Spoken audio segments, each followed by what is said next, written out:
Hi, I'm Larry Glenz. My book is called Forgiving Kevin, and the subtitle is A Son's Addiction Becomes a Father's Greatest Teacher. My son Kevin died of a heroin overdose 15 months ago. And that was after 7 years of rehabs and recovery and relapses. And he never really lost that craving for that drug. He started using OxyContin when he was in college, and OxyContin's a powerful opiate, and it has like a heroin type high. And he eventually progressed into heroin because heroin's cheaper. But Kevin wasn't always a drug addict. And in fact, he was an amazing kid. He was a top-notch student athlete. He was an All-American nominee in lacrosse. He got a Division I scholarship. And and together, as coach, I was his coach. As coach and player, we won 2 New York State lacrosse championships. The only 2 championships in our school's history. And we were hot stuff.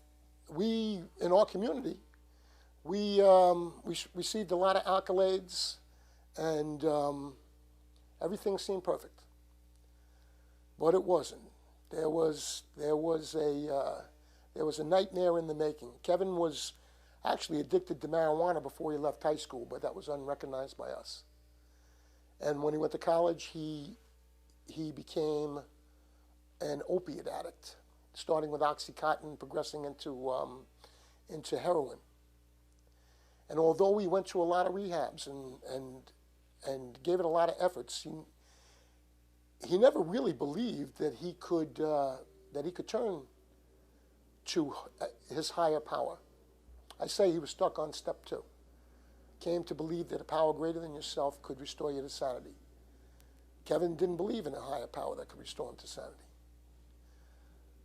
But I did.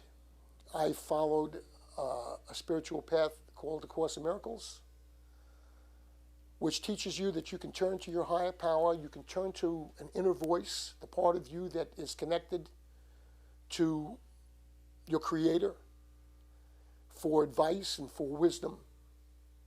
And so I did that for the whole 7 years, and I recorded it in my journals. And I wrote down questions to the Holy Spirit, and I wrote the answers that I got.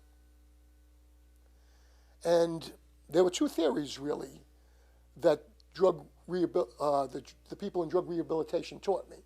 One was that it was my job to fix them, that I had to use everything in my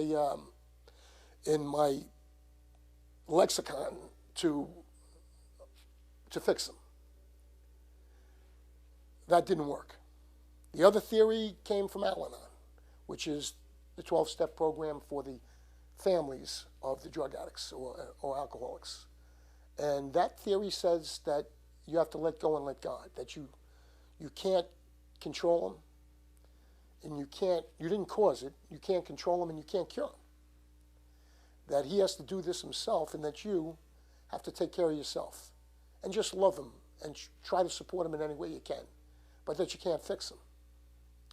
I tried both these theories. I tried to fix him half the time, and the other time I was turning to the Holy Spirit and asking for help and trying to follow that.